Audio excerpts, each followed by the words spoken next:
It is my great pleasure to introduce 90 minutes on a vital subject, which is words that matter. And we're going to be hearing from two of the leading writers and practitioners in the field, Steven Pinker and Robert Cialdini. Both of them are psychologists whose work has ranged extremely widely, but in this session they are going to be focusing on principles of communication and influence. Our first speaker, each of them, by the way, will have 35 minutes, and that should give us some time for questions as well. And our first speaker is Steven Pinker. Steven Pinker is an experimental psychologist. He's one of the world's foremost writers on, you'll be able to explain why the brain does that, I'm sure.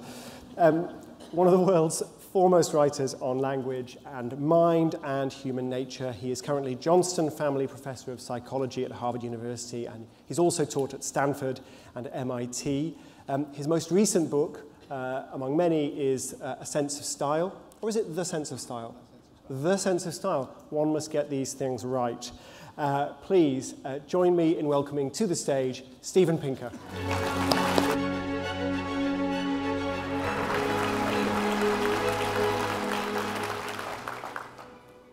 Thank you. Why is so much writing so bad? Why do we have to struggle through so much legalese, as in the revocation by these regulations of a provision previously revoked subject to savings does not affect the continued operations? Why do we put up with academese, such as, it is the moment of non-construction, disclosing the absentation of actuality from the concept, in part through its invitation to emphasize in reading the helplessness of its fall into conceptuality? Why is it so hard to set the time on a digital alarm clock? There's no shortage of theories, and the most popular one is summarized in this cartoon, where a boss says to a tech writer, "Good start, needs more gibberish." That is, that bad writing is a deliberate choice. Bureaucrats insist on gibberish to evade responsibility. Pasty-faced nerds get their revenge on the girls who turned them down for dates in high school and the jocks who kicked sand in their faces. Pseudo-intellectuals try to bamboozle their audiences with highfalutin gobbledygook, disguising the fact that they have nothing to say. Well, I have no doubt that the bamboozlement theory is true for some writers some of the time, but as a general explanation, it doesn't ring true, because good people can write bad prose. I know plenty of scientists who do groundbreaking research on important topics. They have nothing to hide and no need to impress, but still, their writing stinks. The second most popular theory is that it's digital media that are ruining the language. Google is making us stupid. The digital age has produced the dumbest generation, stupefying young Americans and jeopardizing our future. Well, if the dumbest generation theory were true, that would make a testable prediction, namely that it must have been much better before the age of digital media, such as the 1980s. Now, those of you who were alive in the 1980s surely remember that that was an era in which teenagers spoke in fluent paragraphs, in which bureaucrats wrote in plain English, in which every academic article was a masterpiece in the art of the essay. You remember those days, don't you? Or was it the 1970s? In fact, complaints about the imminent decline of the language go back, can be heard in every era. In 1961, a commentator noted that recent graduates, including those with university degrees, seem to have no mastery of the language at all. Well, you might say this was already the era of radio and television. Perhaps you have to go back before the age of electronics. Well, in 1917, a commentator noted, from every college in the country goes up the cry, our freshmen can't spell, can't punctuate. Every high school is in disrepair because its pupils are so ignorant of the merest rudiments. Well, maybe you have to go back even further, say to the age of the European Enlightenment in the 18th century. Our language is degenerating very fast. I begin to fear that it will be impossible to check it. And then there are the ancient grammar police who said, oh, for crying out loud, you never end a sentence with a little bird. I think a better theory comes from Charles Darwin when he wrote that man has an instinctive tendency to speak, as we see in the babble of our young children, whereas no child has an instinctive tendency to bake, brew, or write. That is, whereas speech is instinctive, writing is and always has been hard. Your readers are unknown, invisible, inscrutable. They exist only in your imagination when you write. They can't react or break in or ask for clarification. And that means that writing, above all, is an act of pretense, and writing is an act of craftsmanship. So what can we do to improve the craft of writing? For many decades, this question, at least in the United States, had a single answer, which is that you hand people this, the iconic Elements of Style, written by William Strunk Jr., a Cornell English professor, and E.B. White, also a New Yorker essayist and the author of the children's classics Charlotte's Web and Stuart Little. Now note that both these gentlemen were born before the turn of the century, that is before the turn of the 20th century. Now, undoubtedly, there is much good sense in the Elements of Style, or Strunk and White as it's usually called. Little gems of advice like use definite, specific, concrete language, write with nouns and verbs, put the emphatic words at the end, and my favorite, their prime directive, omit needless words, which is an excellent example of itself. On the other hand, there are a number of reasons why the Elements of Style can't be the basis of writing advice in the 21st century. For one thing, much of their advice is obsolete. Language changes. For example, they ruled out the verb to finalize, which they stigmatized as a pompous, ambiguous verb, kind of puzzling why they would say it, because it's actually an indispensable verb, but it was new at the time. It grated on their ears. They mistook their own reaction for grammatical error. Or to contact is vague and self-important. Do not contact people. Get in touch with them, look them up, phone them, find them, or meet them. Now, they did not live to see the day where you could also text them and email them and instant message them and so on. And what they missed was, in fact, to contact is an extremely useful verb because sometimes you don't care how one person is going to get in touch with someone else as long as they do so, and contact is the perfect verb for those circumstances. But again, it just happened to be a neologism in their time, and so they criticized it as vague, whereas it was merely novel. And then some of the advice is baffling. For example, the word people is not to be used with words of number in place of persons, as in 6 people. If of 6 people went away, how many people would be left? Answer, 1 people. Did you get that? By the same logic, you should never say, I have 3 children, or 32 teeth, or any other irregular plural. Or how's this? Note that the word clever means one thing when applied to people, another when applied to horses. A clever horse is a good-natured one, not an ingenious one.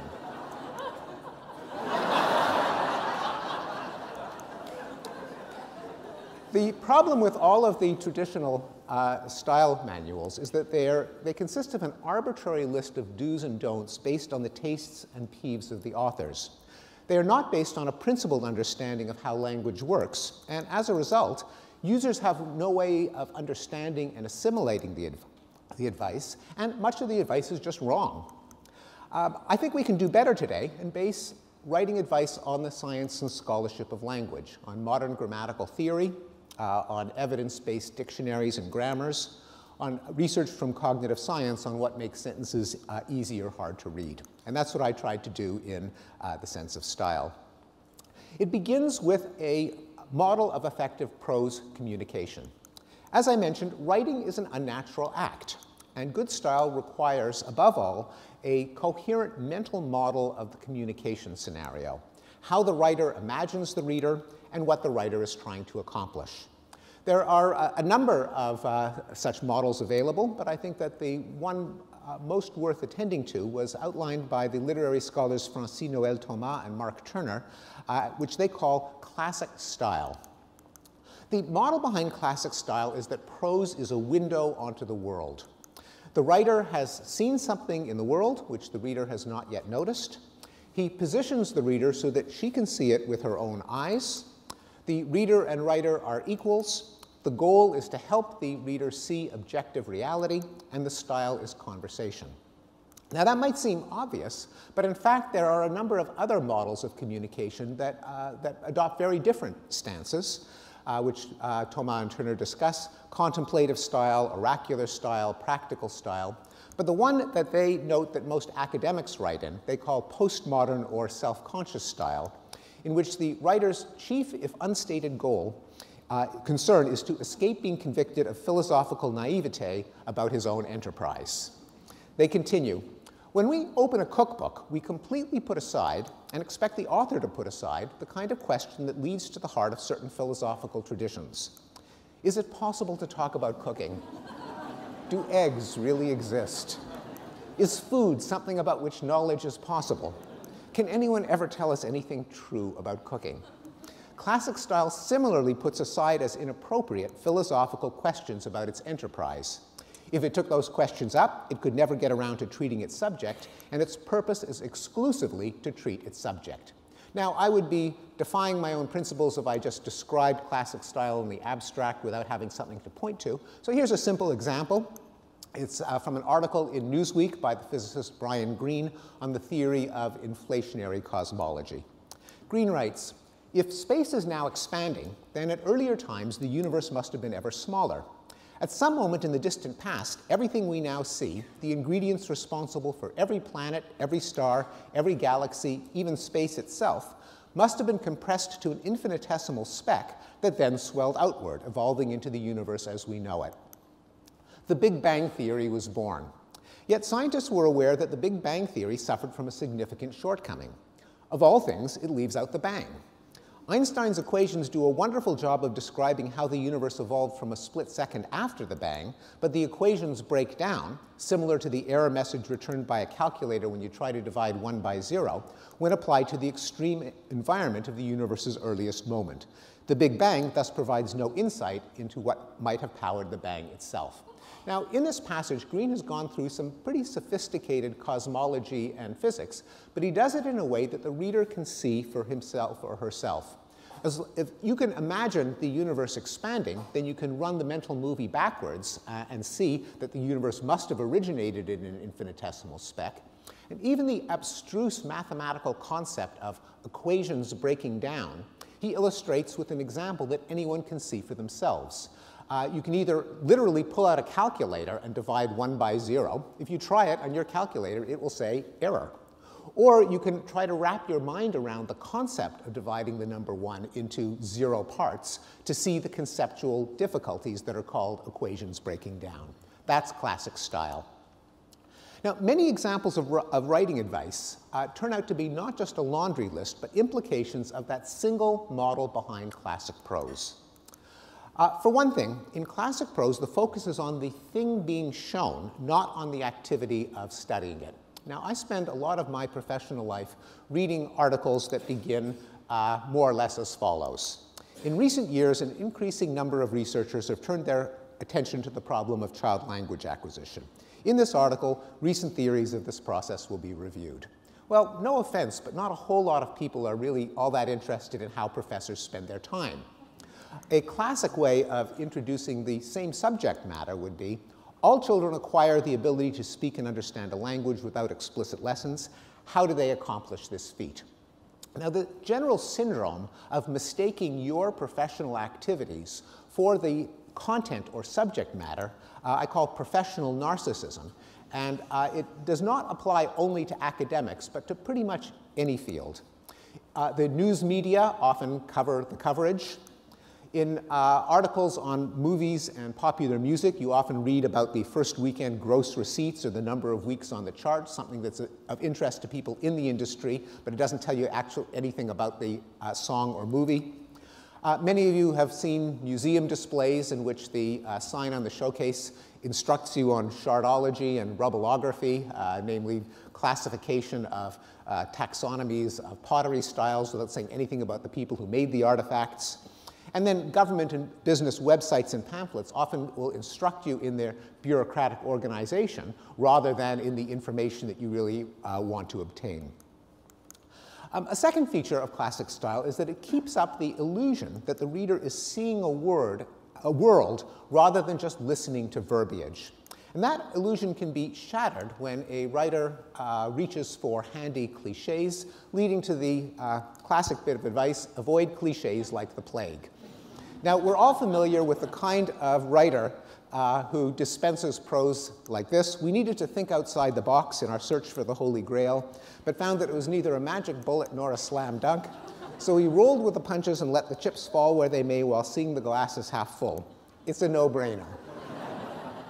The problem with writing in cliches is that it either forces the reader to turn off her visual brain altogether and just process the input as blah, blah, blah, blah, blah, or if she actually does try to visualize the content, she will inevitably be upended by the ludicrous imagery that comes when the metaphors inevitably are mixed. For example, this is a sentence that I lifted from a letter of recommendation. Jeff is a Renaissance man, drilling down to the core issues and pushing the envelope. It's not clear how all three of those can be true. Or this one from an article in the New York Times. No one has yet invented a condom that will knock people's socks off. And if you write in cliches, you might be eligible for membership in Awful, Americans who figuratively use literally. I think there's a British branch as well. So it is perfectly okay to say she literally blushed. It is more problematic to say she literally exploded. And it is very, very bad to say she literally emasculated him. Third, classic prose is about the world. It's not about the conceptual tools with which we understand the world, and as such, it minimizes the use of meta-concepts, that is, concepts about other concepts, such as approach, assumption, concept, condition, context, framework, issue, level, model, paradigm, perspective, process, role, strategy, tendency, variable. Admit it, you use these words a lot. I'll give you an example from an op-ed in the New York Times on reforming the Constitution by a legal scholar. I have serious doubts that trying to amend the Constitution would work on an actual level. On the aspirational level, however, a constitutional amendment strategy may be more valuable, which is to say, I doubt that trying to amend the Constitution would actually succeed, but it may be valuable to aspire to it. Here's another one I got from in an email. It is important to approach the subject from a variety of strategies, including mental health assistance, but also from a law enforcement perspective, which actually meant we should consult a psychiatrist about this man, but we may also have to inform the police. Fourth, classic prose narrates ongoing events. We see agents performing actions that affect objects.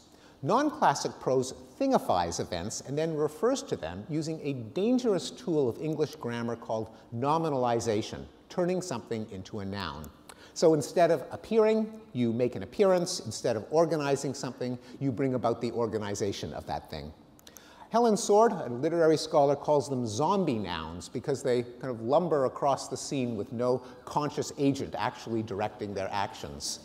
And they can turn prose into a night of the living dead. Example, participants read assertions whose veracity was either affirmed or denied by the subsequent presentation of an assessment word, to wit, the people saw sentences each followed by the word true or false. Subjects were tested under conditions of good to excellent acoustic isolation, which is a fancy way of saying we tested the students in a quiet room. Again, it is not just academics who fall into this trap. It is also politicians. Florida Governor Rick Scott, when a hurricane threatened the Republican National Convention, announced, right now there is not any anticipation there will be a cancellation, which is to say right now we don't anticipate that we will have to cancel it. And just to be nonpartisan, Secretary of State John Kerry at one point said, the president is desirous of trying to see how we can make our best efforts in order to find a way to facilitate, which is basically a way of saying the president wants to help. And corporate consultants. A man was interviewed by a journalist who asked him what he did for a living, and he said, I'm a digital and social media strategist.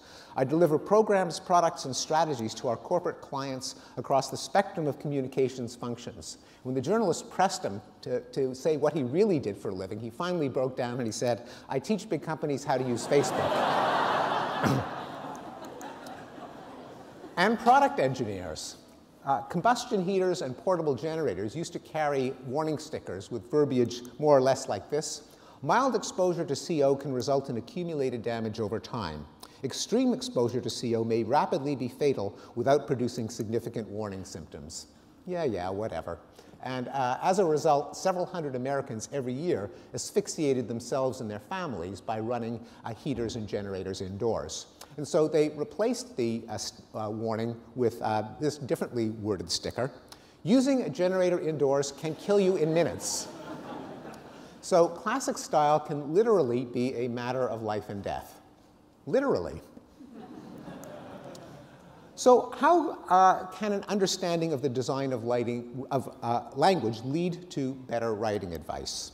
Well, another notorious contributor to zombie prose is the passive voice, the difference between the dog bit the man, an active voice sentence, and the man was bitten by the dog, a passive voice sentence. It's well known that the passive voice is overused by academics. On the basis of the analysis which was made of the data which were collected, it is suggested that the null hypothesis can be rejected. And lawyers, if the outstanding balance is prepaid in full, the unearned finance charge will be refunded. 3 passives in 1 sentence.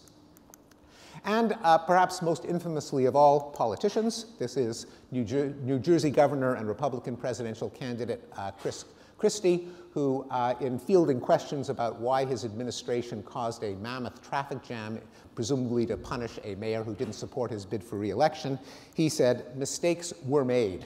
The notorious politician's evasive passive. Now, not surprisingly, all of the traditional manuals advise against using the passive voice. Strunk and White, for example, said, use the active voice. The active voice is usually more direct and vigorous than the passive. Many a tame sentence can be made lively and emphatic by substituting a transitive in the active voice for some such perfunctory expression as there is or could be heard. But do you notice something a little fishy about that advice? They actually use the passive voice to advise people not to use the passive voice. Similarly, George Orwell, in his iconic essay, Politics in the English Language, probably the second most assigned bit of writing advice for students, wrote, "A mixture of vagueness and sheer incompetence is the most marked characteristic of modern English prose," he wrote in 1949, showing that some things don't change. I list below various of the tricks by means of which the work of prose construction is habitually dodged. The passive voice is wherever possible used in preference to the active, a passage that has not just 1, but 2 passives in trying to tell people never to use the passive. Well, the passive could not have survived in the English language for 1,500 years if it didn't serve some purpose. Why can't we do without it, even while telling people not to use it? It comes down to the very design of language. You can think of language as an app for converting a web of thoughts into a string of words. Now, the writer's knowledge can be thought of as a massive network of ideas, a kind of mind-wide web, or a semantic network, as cognitive psychologists call it. Here, for example, it would be a fragment of a person's knowledge of the tragic events narrated by Sophocles in Oedipus Rex. You have a number of nodes for concepts like Oedipus and Laius, kill, marry, play, story, and a bunch of links for the conceptual relationships between concepts. And as your mind wanders, you can surf your semantic network in any direction, and any idea can lead to any other idea. But when it comes time to putting your thoughts into words, you have to use a sentence. A sentence is a linear string of words. In Sophocles' play, Oedipus married his mother and killed his father. That means that there's an inherent problem baked into the design of language, namely that the order of words in a sentence has to do 2 things at once. On the one hand, as I've mentioned, it serves as a code for meaning. It tells you who did what to whom. But at the same time, it necessarily presents some bits of information before others, and therefore it affects how the mind of the reader can absorb the content. Specifically, the earlier material in the sentence refers to the topic, what the sentence is about. It links back to what is reverberating in the reader's mind from the context. In the metaphor behind classic prose, it's the general direction that the reader is looking at. The later material in the sentence contains the sentence's focal point, what it is saying. In the classic prose metaphor, what the reader should now notice from what she's looking at. In any prose that violates these principles, even if the sentence itself is clear, it will make the entire passage feel choppy or disjointed or incoherent. And that brings us to why the English language has the passive and why we can't do without it. It's a workaround for this bug in the design of language. It allows writers to convey the same ideas, namely who did what to whom, but while varying the order of mention. In particular, the passive allows a writer to start with the done to or acted upon rather than the doer or actor. And that's why avoid the passive is bad advice if it's offered across the board. The passive is in fact the better construction when the done to is currently the target of the reader's mental gaze. And again, I'll illustrate this with an example. This is from the Wikipedia entry for Oedipus Rex, and it describes the pivotal scene in which the horrific backstory is revealed to the audience. Spoiler alert. A messenger arrives from Corinth. It emerges that he was formerly a shepherd on Mount Kithaeron, and during that time he was given a baby. The baby, he says, was given to him by another shepherd from the Laius household who had been told to get rid of the child. Now notice that this passage has three passives in a row for good reason. As the passage opens, our attention is on the messenger, and so the next sentence ought to begin with the messenger, and thanks to the passive voice, it does. He was given a baby. Well, now our eyes are on the baby, and so the next sentence should begin with the baby, and the passive voice makes that possible. The baby was given to the messenger by another shepherd. Well, now we're looking at the other shepherd, and the next sentence ought to begin with him, and the passive makes that possible. The other shepherd had been told to get rid of the child. Now imagine that you follow the advice in the style manuals, and you rewrote that passage converting all the passives to actives. It would be, a messenger arrives from Corinth. It emerges that he was formerly a shepherd on Mount Kithaeron, and during that time someone gave him a baby. Another shepherd from the Laius household, he says, whom someone had told to get rid of a child, gave the baby to him. Now I think you'll agree that this is not an improvement. Your attention is kind of jerked around from character to character. Protagonists kind of parachute in from out of the blue, and that's what skillful use of the passive can avoid. More generally, English syntax provides writers with constructions that vary word order while preserving meaning. Oedipus killed Laius. Laius was killed by Oedipus. It was Laius whom Oedipus killed. It was Oedipus who killed Laius. Many other options. Writers should choose the construction that introduces ideas to the reader in the order in which she can absorb them. Well, why then, if the passive is so useful, why is it so common in bad writing, which it undoubtedly is? It's because good writers narrate a story advanced by protagonists who make things happen. Bad writers work backwards from their own knowledge, writing down ideas in the order in which they occur to them. They begin with the outcome of the event, because they know how the story turned out, and then they throw in the cause as an afterthought, and the passive makes that all too easy.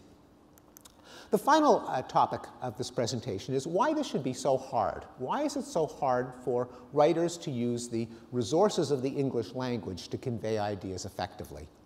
The best explanation that I know of is a phenomenon at the intersection of psychology and economics that's been called the curse of knowledge. The fact that when you know something, it's extraordinarily hard to imagine what it's like for someone else not to know it. Psychologists also call it mind blindness, egocentrism, the hindsight bias. It actually, there are probably 6 or 7 different names for this one phenomenon. Perhaps the simplest explanation comes from a classic study from child psychology, called the M&M study, or in Britain, the Smarties study. A 3-year-old comes into the lab. You give him a box of Smarties, invite him to open it. He opens it, and he's surprised to find that instead of Smarties, it has pencils. So you close up the box, you put it down, and you say, well, now another little boy is going to come into the room, Jason. What does he think is in the box? And the little boy will say, pencils, even though the newcomer has no way of knowing what the child knows, namely that the box has been tampered with. In fact, if you ask the child, well, what did you think was in the box when you came into the room? And he'll say, pencils. Now that he knows the truth, he can no longer recover the state of ignorance that he himself was in only moments before. Now, older children and adults outgrow this problem, kinda, a little-ish, because many studies have shown that adults, too, are subject to this fallacy. People will attribute their own vocabulary to others, including obscure words. If they know an obscure fact, people will assume that other people will know it.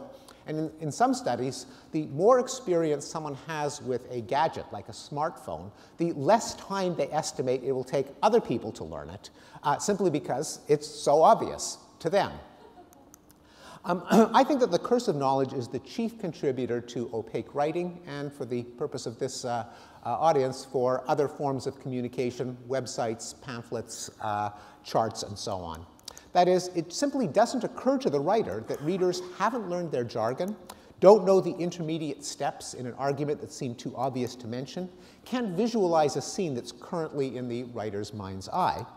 And so the writer or designer doesn't bother to explain the jargon or spell out the logic or supply the concrete details, even when writing for professional peers. Now again, I'm sure I speak for a lot of people in this room in saying that I often read material that is written for the likes of me that I can't make head or tail of. I'll give you, again, a concrete example. This is from a journal called Trends in Cognitive Science, containing short articles by which cognitive scientists can keep up with one another's research. It's from an article on consciousness.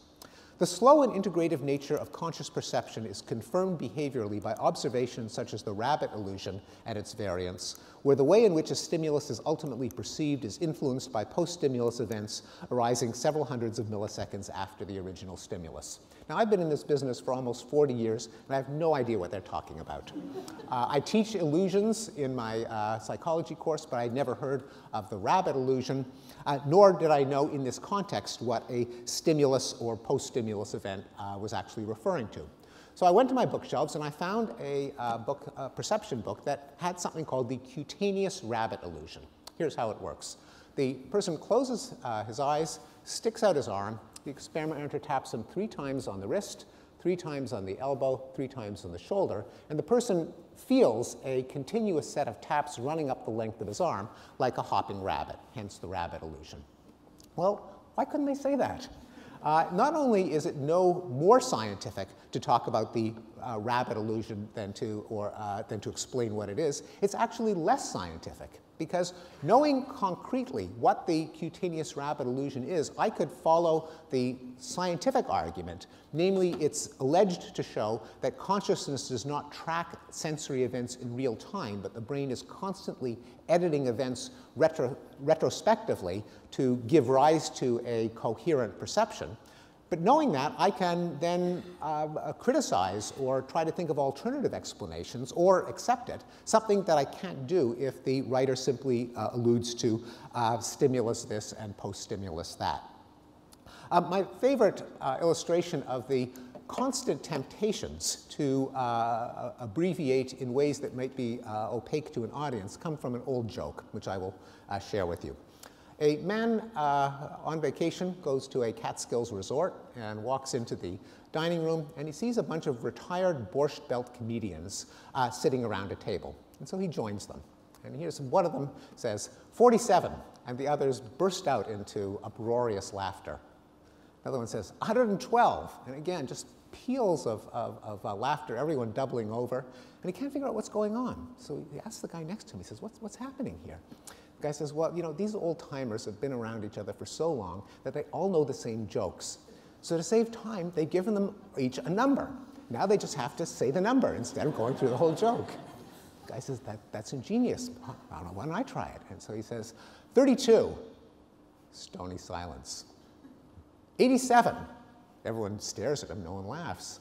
So he sinks back down to his seat and he asks the guy next to him, what happened? What did I do wrong? He says, it's all in the way you tell it. Now, how do we exercise the curse of knowledge? Well, the traditional advice is always keep in mind the reader over your shoulder. Empathize with your reader, see the world from their point of view, walk a mile in their moccasins, feel their pain, and so on. And now, that's good as far as it goes. But a lot of research in social psychology, summarized by Nick Epley, has shown that we're not very good at figuring out what's in other people's minds, even when we try really, really hard. A better solution is to actually show a draft to a representative reader or user, and you'll often be surprised to learn that what's obvious to you is not obvious to anyone else. or even show a draft to yourself after some time has passed and it's no longer familiar. If you're like me, you'll find yourself thinking, what did I mean by that? Or that wasn't clear. Or all too often, who wrote this crap? And then rewrite several times with a single goal, forgetting about the content, simply making the prose understandable to the kind of reader you wish to reach. So to sum up, I've suggested that modern linguistics and cognitive science provide better ways of enhancing our writing and more generally our communication. Firstly, a model of prose communication, namely classic style in which language is a window onto the world. Second, an understanding of the way that language works, in particular the way that it translates a web of thoughts into a string of words. And finally, a diagnosis of why good prose is so hard to write, namely the curse of knowledge. Thank you.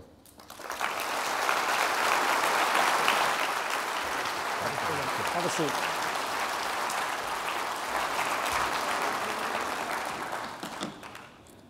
Thank you so much, Stephen. That was timely, so that's good. 35 minutes, I really appreciate that, but it was also quite brilliant.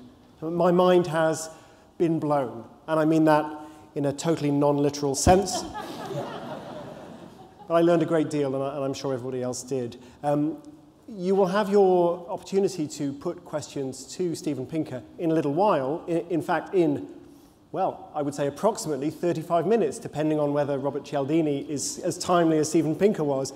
Robert Cialdini is our second speaker. He is the Regents Emeritus Professor of Psychology and Marketing at Arizona State University. He also taught at Stanford and at Harvard's Kennedy School of Government. And he has been elected president of the Society of Personality and Social Psychology. And he will be very well known to this audience for his books, in particular, two different books, both called Influence. Please join me in welcoming to the stage Robert Cialdini.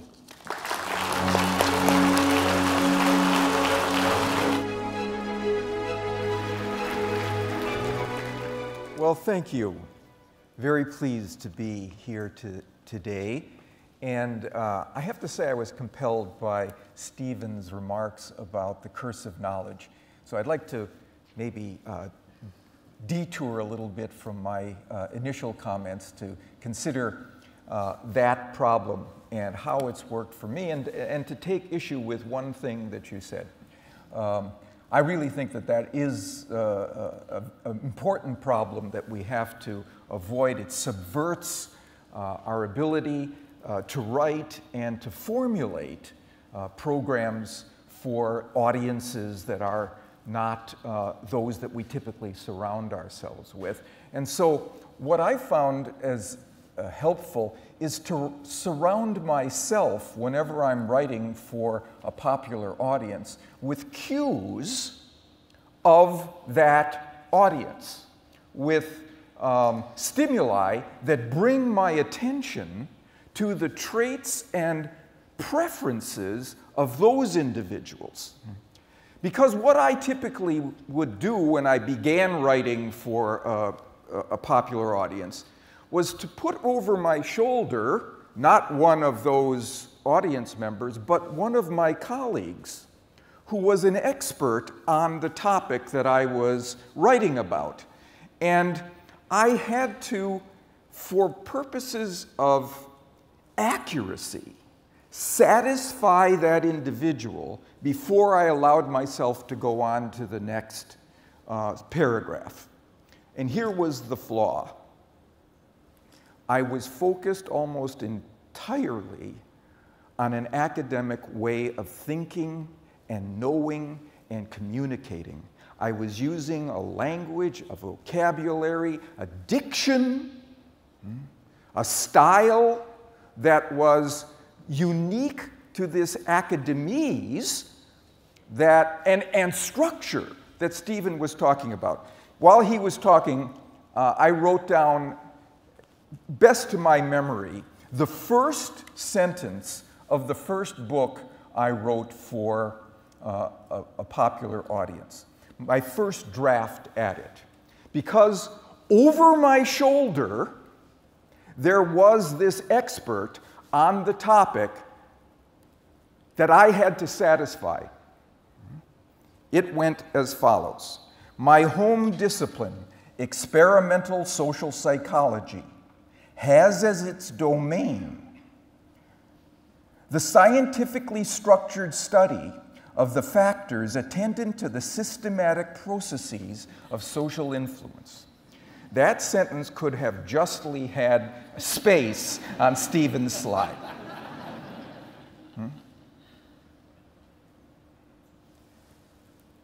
I went away, I came back, and I read that first draft, and I said to myself, oh, this is not going well.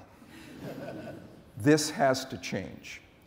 And so what I did was to put over my shoulder a neighbor who would be interested in this topic, Don.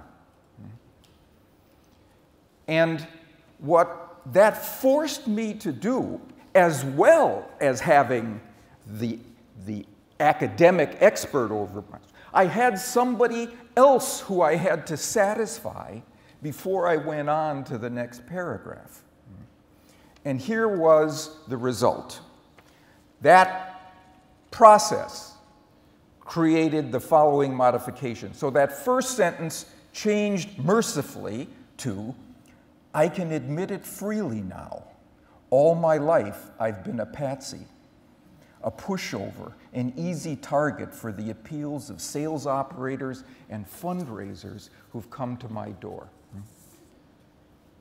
Can you see the difference from just associating the cues of my audience with what I had to accommodate when I wrote?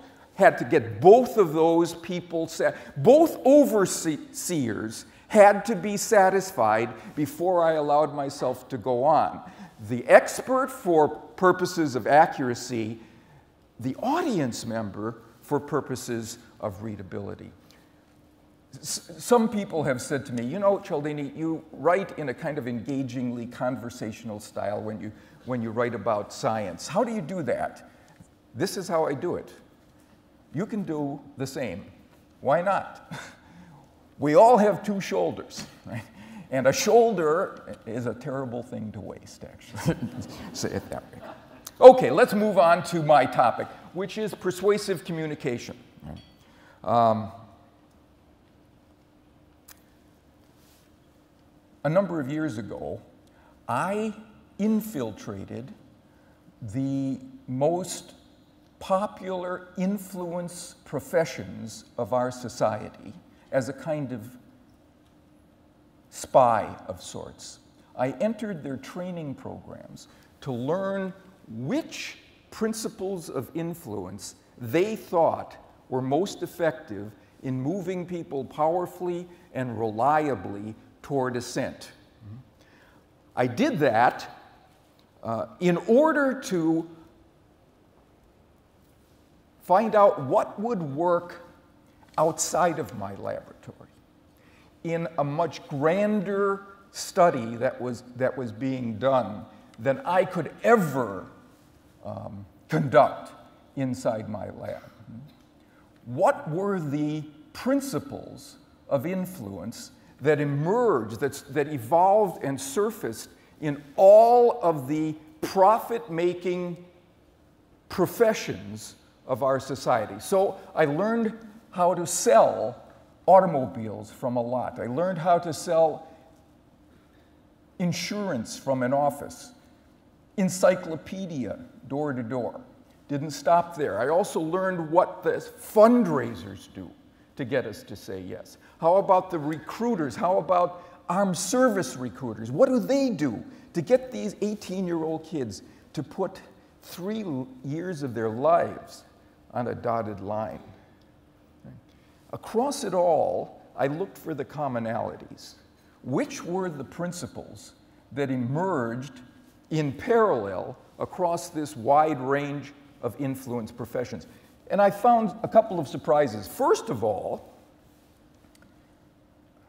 in every one, the trainers were telling us how their profession and how influence in their profession was different from the others. The marketers were telling us, you know, marketing is not the same as sales. And advertisers were saying, you know, advertising, that's not the same as marketing. And fundraisers were saying, fundraising, it's different than advertising. And recruiters were saying the same thing, and managers were saying the same. Now, they were right that there were differences in each of those bailiwicks. But by focusing on the differences, they were missing something fundamentally important. What was the same? What was the same across all of those professions, all of those places where something had evolved to be part of the repertoire of those organizations? And that's the second thing that surprised me. The limited footprint of those things that appeared in each of those influence professions. I only counted 6 things. Here they are. That worked across the widest range of situations and populations and settings. Here they are. Reciprocation, liking, scarcity, social proof or social norms, authority and commitment and consistency. In other words, people say yes to those they owe. So if you give first, they are likely to give back to you. There's a rule that says they have to. Liking. People prefer to say yes to those who are likable. And so we were given all kinds of tactics for increasing rapport. Scarcity. People say yes to opportunities that are scarce, rare, or dwindling in availability. Social proof. People say yes to recommendations that that fit with the behaviors of the majority of people around them, like them, that fit with the norms. Authority. People say yes to requests that are consistent with the counsel of legitimate experts, true authorities on the matter. And commitment and consistency. They say yes to requests that are aligned with their existing commitments, what they have already said or done publicly. All of those were there in every one of these, and those were the only 6 that I found. That's great for those of us who want to be effective agents of influence. We don't have to learn a long compendium of these things. There are just 6. That's manageable. Why would these be especially effective? Why would these acquire this character? I think it's because they're functional, not just for the agent of influence, they're functional for the target of influence. It normally makes great sense to follow each of these. It normally makes sense to say yes to those who have given to us, to those we owe, to those who are likable, to scarce opportunities that might be dwindling, to what most others around us are doing, and so on. So they acquire this ability to move people because most of the time they steer people correctly when they are an inherent part of a situation and a recipient's attention is directed to one or another of these principles. Okay. Now, I'm going to talk about one of them today at some length, just the first one because we don't have time to talk about the rest at the same level of depth. But I want to add something that was mentioned in some of the earlier talks this morning, and that is how we can engage these principles by using only minor changes, small alterations in our typical approaches. And language allows us the opportunity to change just a word or two, a phrasing, and engage one or another of these principles in a way that didn't exist before. David Halpern was talking about the power of small changes and how beneficial they are in policy for a couple of reasons. Not only can these small changes produce outsized effects, there's great return on investment there, right? But because the changes are often costless in the use of language, they don't require an augmentation of limited budgets and personnel quotas and equipment and so on. No, they're just a few words that we have to change, right? And they're almost costless as a consequence. Secondly, because they are small, they're more likely to be implemented by the people who are charged with executing those changes. We don't burden them with big kinds of shifts that they have to undergo. No, we just ask them to change a word or two in the way that they make their case. Sometimes that's all that's necessary, and those things are more likely to be implemented as a consequence. Okay.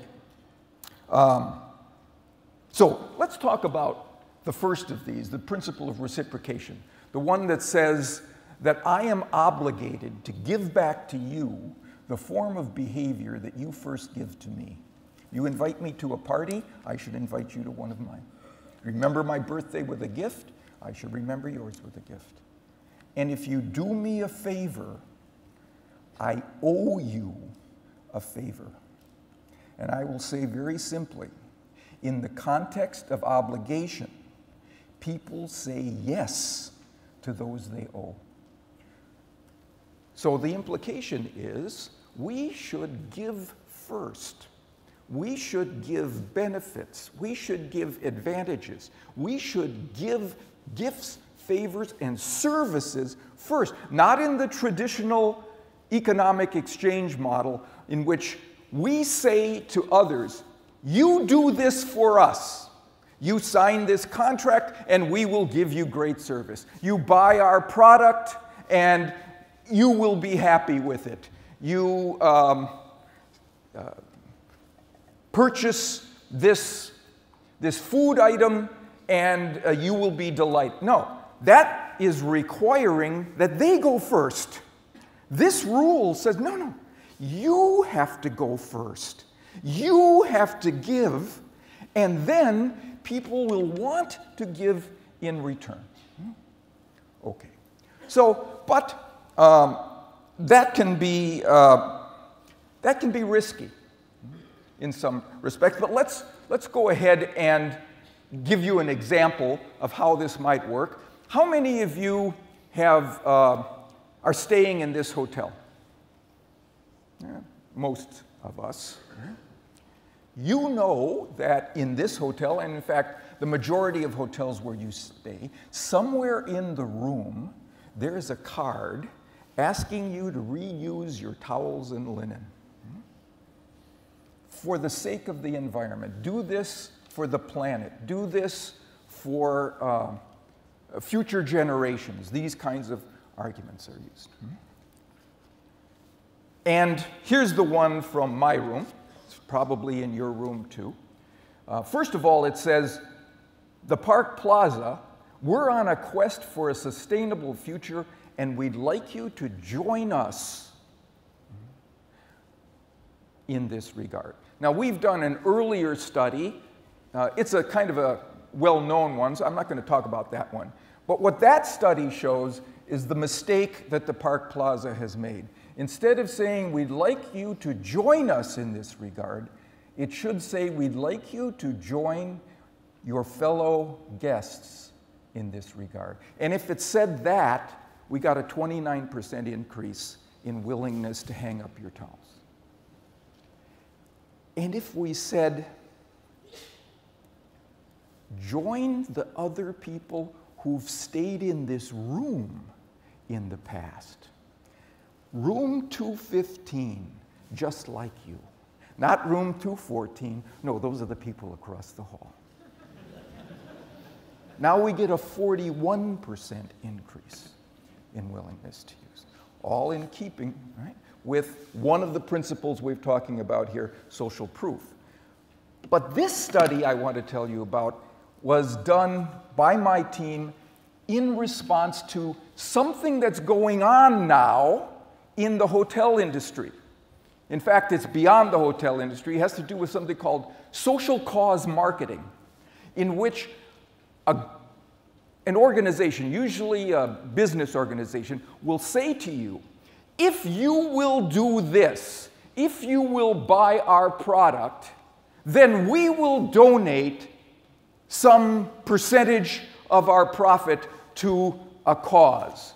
Or if you will purchase a dinner at our restaurant, we will send some of the profits during this week or during this month to a food bank. This idea of social cause marketing has swept the marketing industry. It is now more prevalent than sports sponsorships. Billions of dollars are being spent in this regard. But notice, they've got the sequence wrong. They're asking us to go first. What would be the effects of going first and asking those people now to contribute because we have given something in their name to a charity? Here's the card in your room again. You're being offered this kind of situation. If you will deny yourselves services, housekeeping services, for a day, they will, the Park Plaza, will give you a reward, including a $3 donation to one of their nominated charities. So here's what we did. We went into hotel rooms in the Phoenix, Arizona area where I live, and we put one of three kinds of signs in the rooms. The first one was the typical sign, please reuse your towels and linen for the sake of the environment. Another one said, if you will reuse your towels and linens, we will send a portion of the savings to an environmental cause. The third one said, we have already donated to an environmental cause in the name of our guests. Please reuse your towels and linens to help us recover the costs. We've done this for you. Now we would like you to do this for us. Let me show you the results. All right, that's the typical one. You see, normally there's some endangered species on the front of this thing, a snow owl or something. All right. So if the focus was do this for the environment, about 38% of the people hang up their towels. If it's do this and we will do this for you, we will send this money to an environmental organization, nothing. But if it said, we've already done this in your behalf, now, significantly more. So, we have to go first. The key here is we have to go first. All right.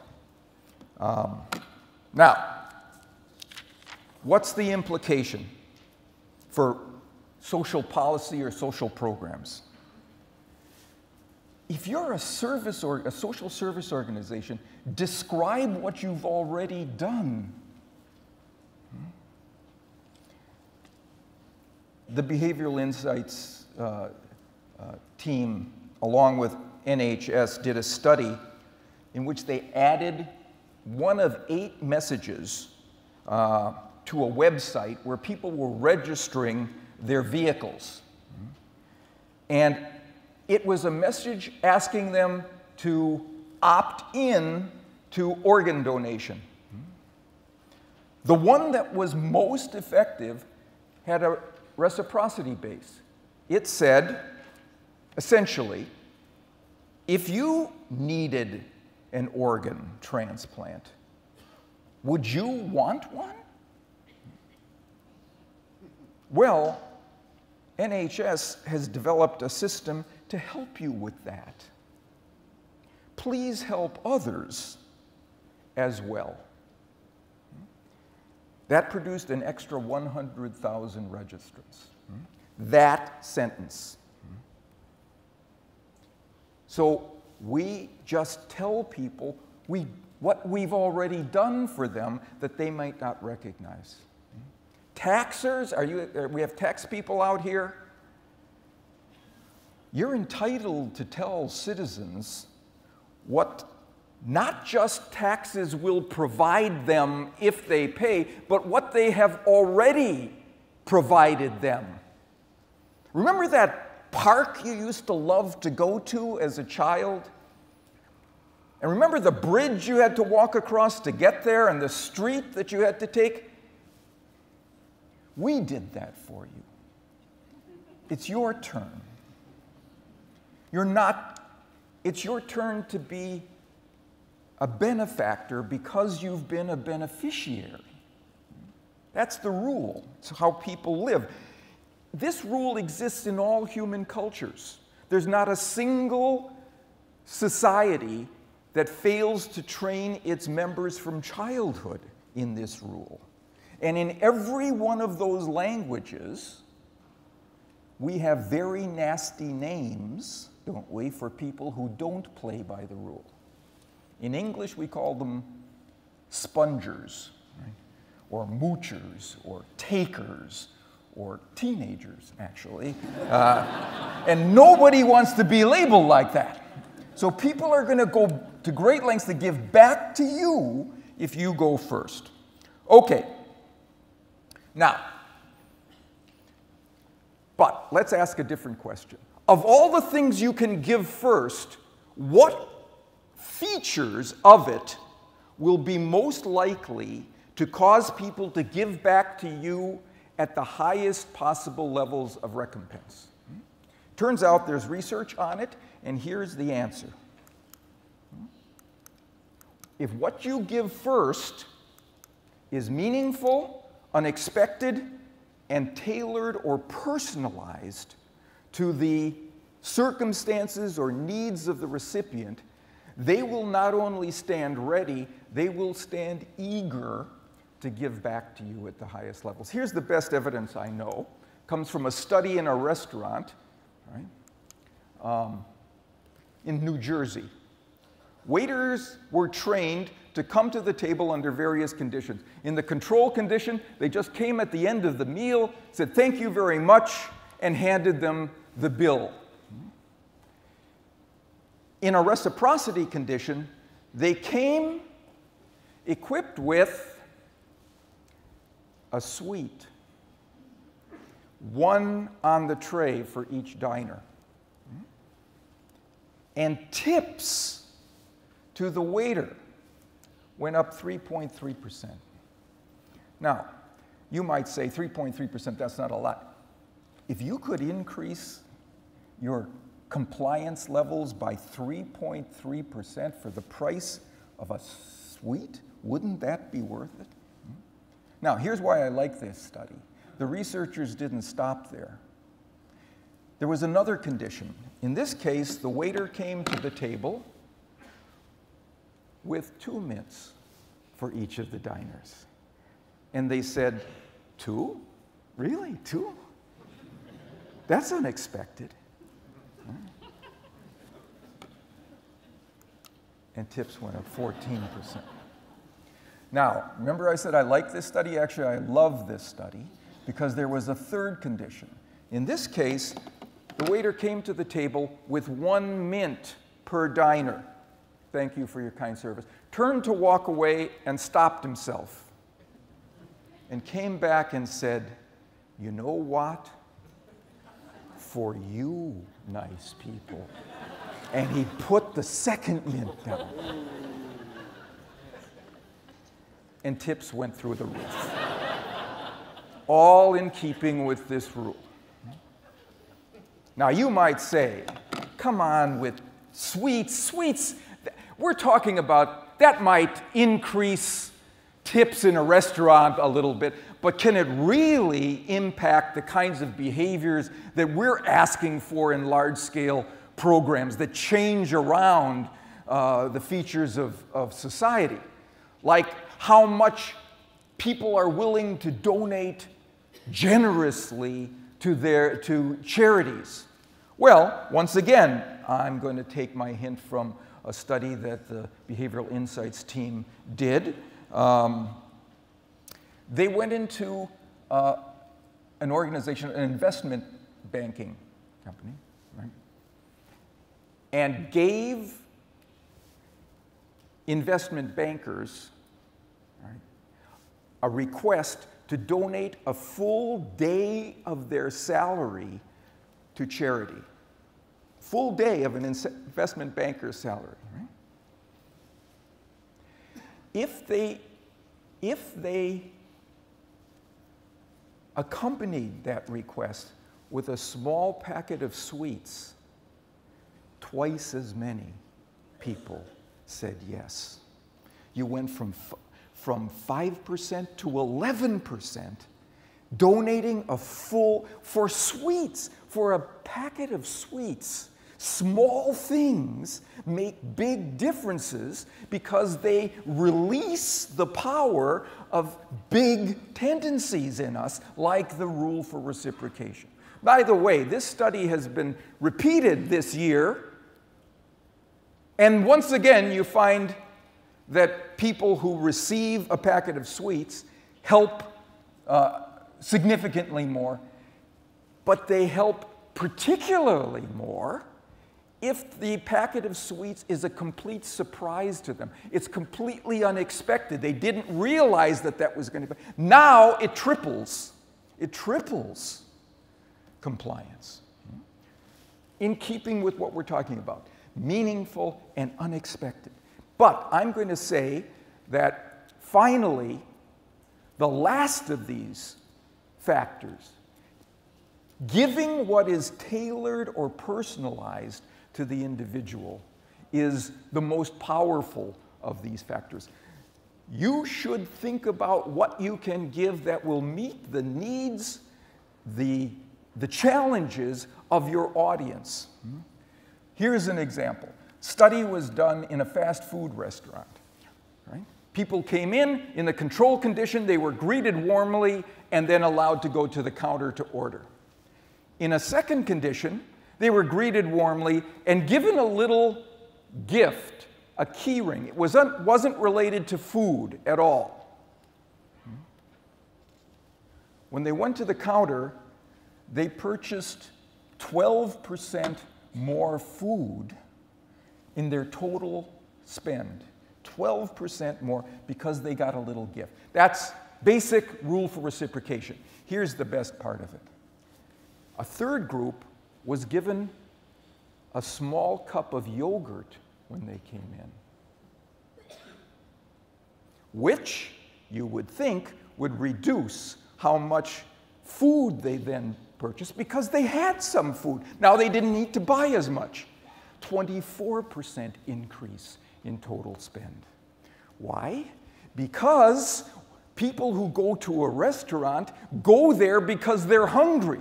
If somebody gives them something that meets their circumstance, that fits with their circumstances, they have now engaged a more muscular version of the rule for reciprocation that says you are especially obligated to people who have given to you in a way that is personalized for your needs. One last example from the BIT studies. This was a study that was done for people who were on unemployment insurance. and making claims, right? And they were given SMS messages, right, in which they were told about appointments that had been made for them at job fairs. The message that was easily the most successful said, not just that we've made this appointment for you, it specified the steps that a job advisor had undertaken specifically in their behalf to get them those appointments. And now their attendance at those appointments went up significantly. Okay, so in the range of health behaviors, we now have access to devices and databases that allow us to send customized, personalized information to people about their health. In those messages, we should not just tell them what that information is, but the steps we have taken to personalize it for them. Right? Under those circumstances, they will be most likely to comply. Okay, now, we've done this with the principle of reciprocation. There are 5 other principles. I haven't gone into them. But let me tell you that there is evidence for each of them in the documents that the Behavioral Insights team has developed. Let me show you some of them. Here they are. The one that was under your seats when you came in, that's one. East, very important, and then Mindspace, something that was done by the Cabinet Office and the Institute for Government. If you get your hands on those 3 pieces of information, they'll provide the validation, the details, the exact specification of the procedures. Right? So thank you very much for your kind attention.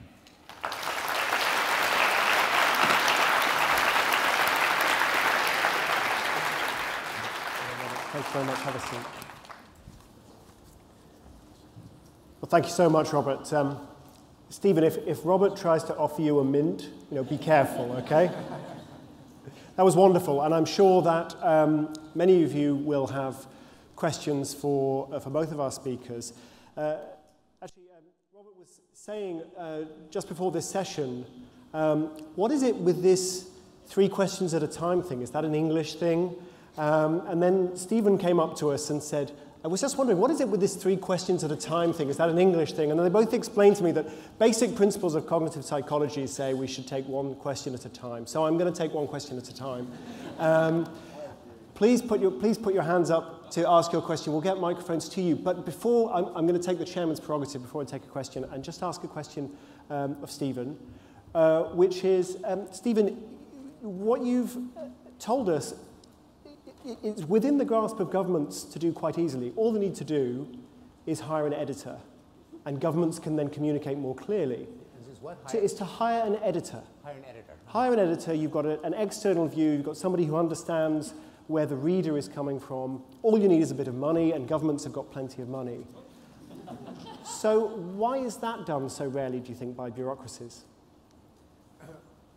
I'm just guessing that if it's an editor who has spent his or her life with government documents, the editor himself or herself could be subject to the curse of knowledge and lose sight of what a naive user does or doesn't know.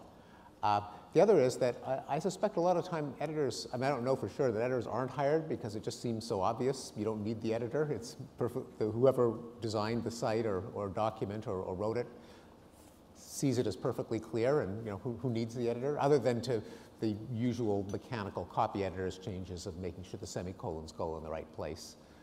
So there's a sort of meta curse of knowledge. You don't know that the curse of knowledge affects you. No, that's right. And the insidious thing about the curse of knowledge is that it does apply to itself. That is, we don't realize that we're subject to the curse of knowledge precisely because everything is so obvious. Robert, a similar question for you. Do you think that private sector marketers and fundraisers and so on have been quicker to embrace these principles than the public sector? And if so, why? Yes, they have, because the effect on their survival is much more directly linked to their ability to change people than in public sector. Yeah. Darwinian. Yeah. Thank you, both of you. We have a question. I'm just scanning the audience. We've got a good few people. Let's start with the gentleman here. Hi, I'm Knut Kervold from Norway. I'm from Green Nudge, and we nudge for the good of the climate. So I have a question to Robert or Bob. So I actually teach your books at the University of Oslo and the business school, which should be some kind of nudge for you to answer. I'm gratified to hear that. So I always get the question that's relevant for all of us about the ethics of nudging or influencing people based on yours and others' principles. So my question is very specific. So given that I was a waiter who had given people 2 mints, and one of the guests asked me, why did you give us 2 mints? I usually only get 1. And what should the waiter answer in an ethical way about his hidden persuasion strategy? I'm happy to give you 2 mints. It's what we do here at this restaurant. It's the norm because we appreciate our the patronage of our clients. Right? Look, I think this ethics issue is just central. I think it's very important, and the best way for me to think about what's an ethical use of these 6 principles is to ask, is this principle inherently in the situation?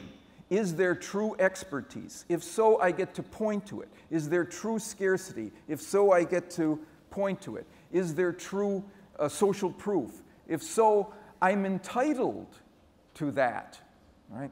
Because it steers people correctly most of the time if we make them aware of these things by simply finding them in the situation. I'll tell you that when I first began to speak to audiences, I was speaking to a particular group, and they didn't have the funds to pay my fee, but they said, we have somebody on our board who is a speaker's consultant. And after your talk, he'll spend a couple of hours with you telling you what you should do better. I'll tell you, we spent 2 hours. I don't remember a single thing he said, except one thing. And it's changed the way I interact with audiences completely. He said, Cialdini, you have a kind of a big mouth. So when if you smile broadly, it will increase the rapport that people feel. They'll like that broad smile. Right? And then he said, so find a reason at the beginning of your talk to smile at your audience. He didn't say, so generate a smile. I thought that was profound. This way I get to show a genuine and authentic smile for a reason that's in there. I don't know if you noticed, but at the beginning of my remarks, I smiled broadly at you.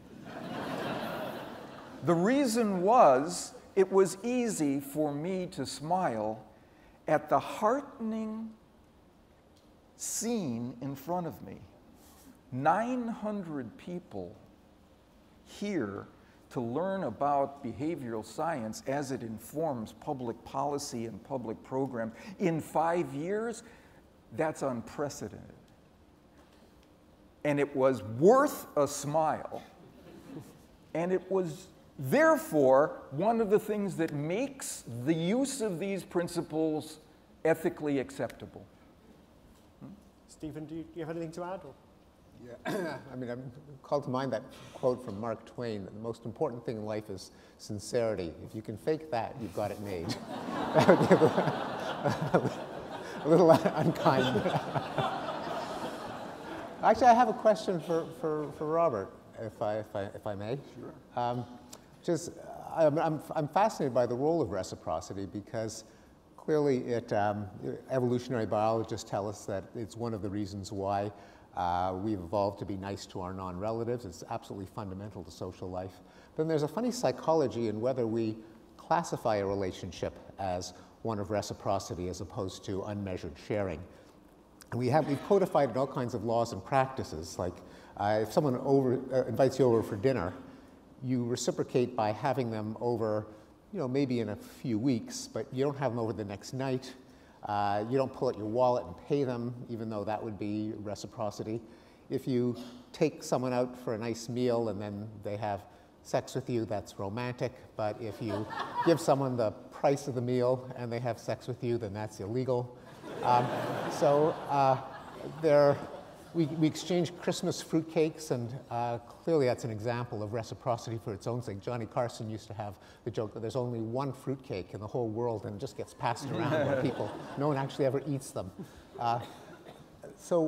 What is there? And anthropologists like Alan Fiske note that we have discrete categories of relationships, some of which are based on tit-for-tat reciprocity, reckoned in so many terms, in so many words. Others are kind of submerged under a myth of all for one for all communal sharing, although probably in the back of our minds, we calculate long-term reciprocity. Like, oh, it's been a long time. They haven't had us back for dinner. And what is it? Oh, 2 years. Or haven't given us a Christmas card.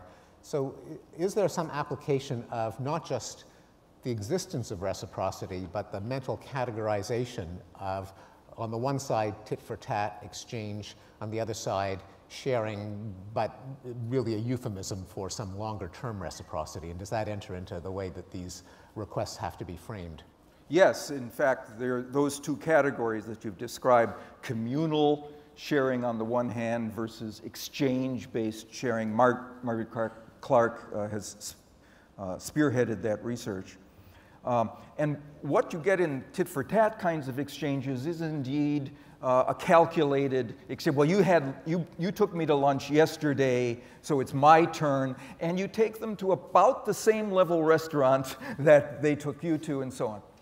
But then inside families or close friendships, it's a different kind of reciprocity. It's still reciprocity, but what is exchanged is the commitment or the promise, I will give you what you need when you need it, if you will give me what I need when I need it. So it's not lunch, or it's whatever it is that is needed by your partner in that relationship. That's what is exchanged in a reciprocal way, and it makes it much more flexible and manageable.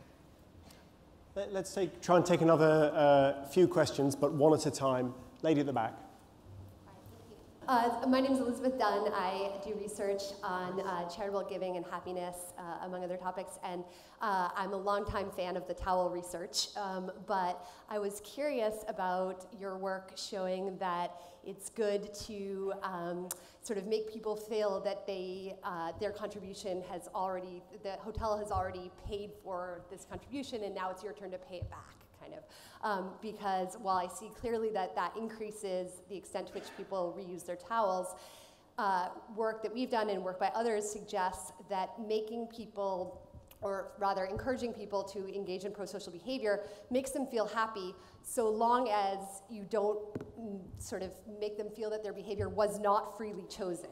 So if by making them sort of feel that it's obligatory at this point, because you're invoking the reciprocity norm, these people have already done something, now I kind of have to do my part, does that then take away the emotional benefit of engaging in this positive behavior, which isn't a problem if you only need people to sign up once for an organ registry, but it does seem to be a problem if now I get to this next hotel and I don't associate engaging in that positive behavior with feeling good.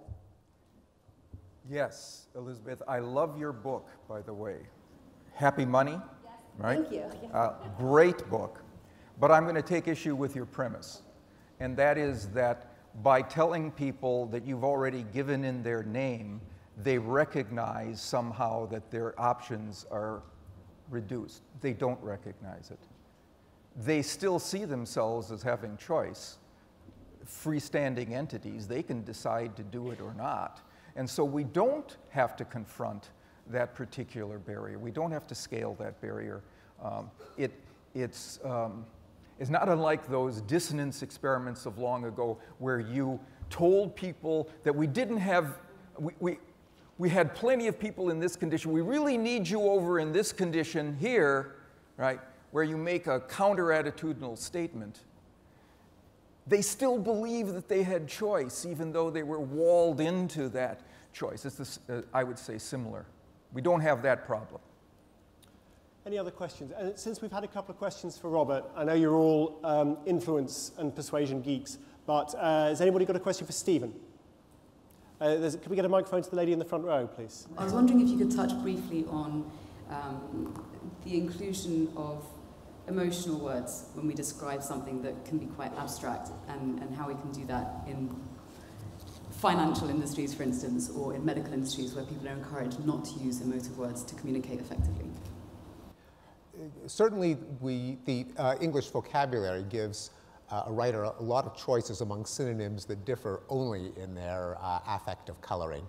You know, skinny versus slender versus scrawny, you know, fat versus voluptuous versus, you know, Rubenesque.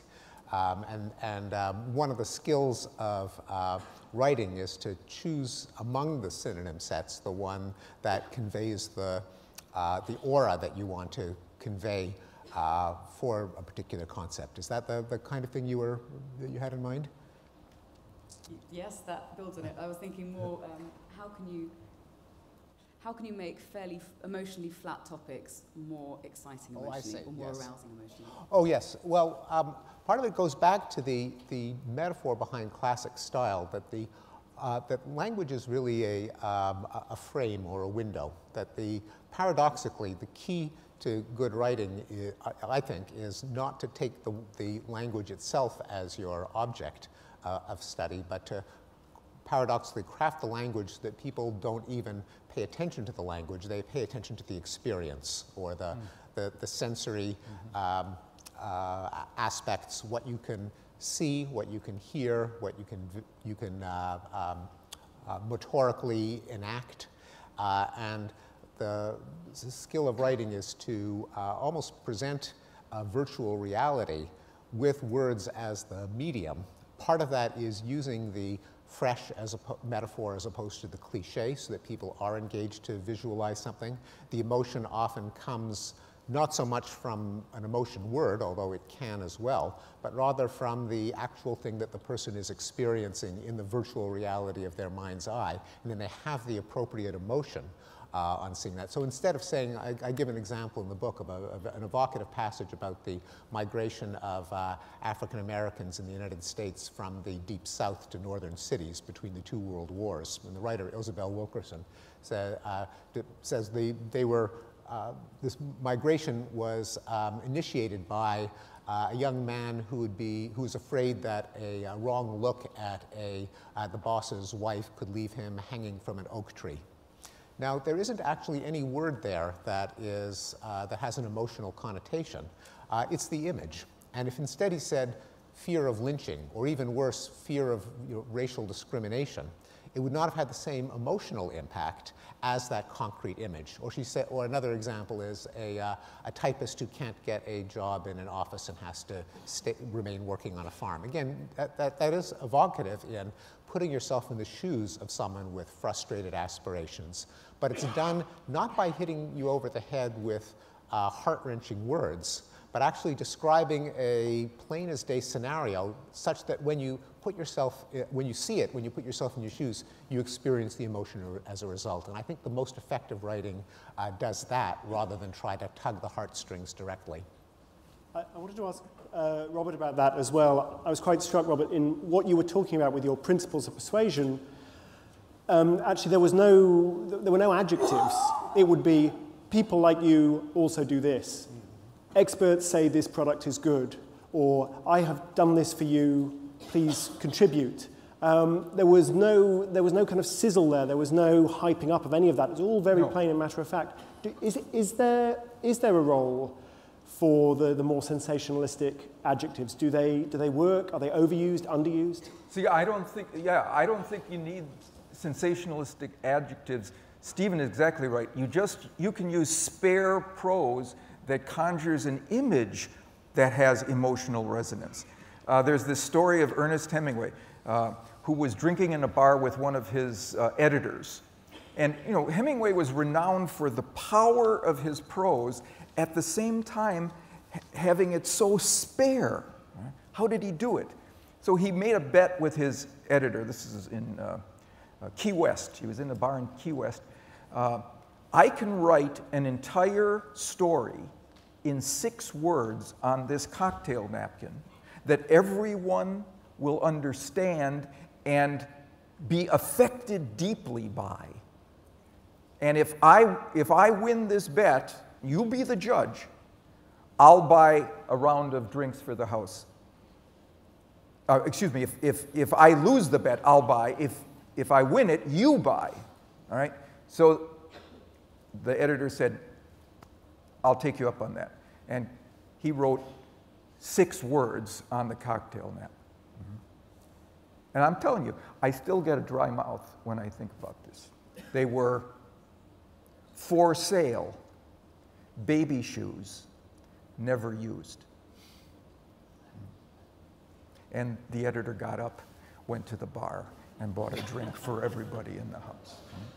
So you don't need that sensation. You don't need to draw attention to the fact that there is emotional imagery to be had here if you do it with clear language. We are out of time. Please join me in thanking Robert Cialdini and Stephen Kinker.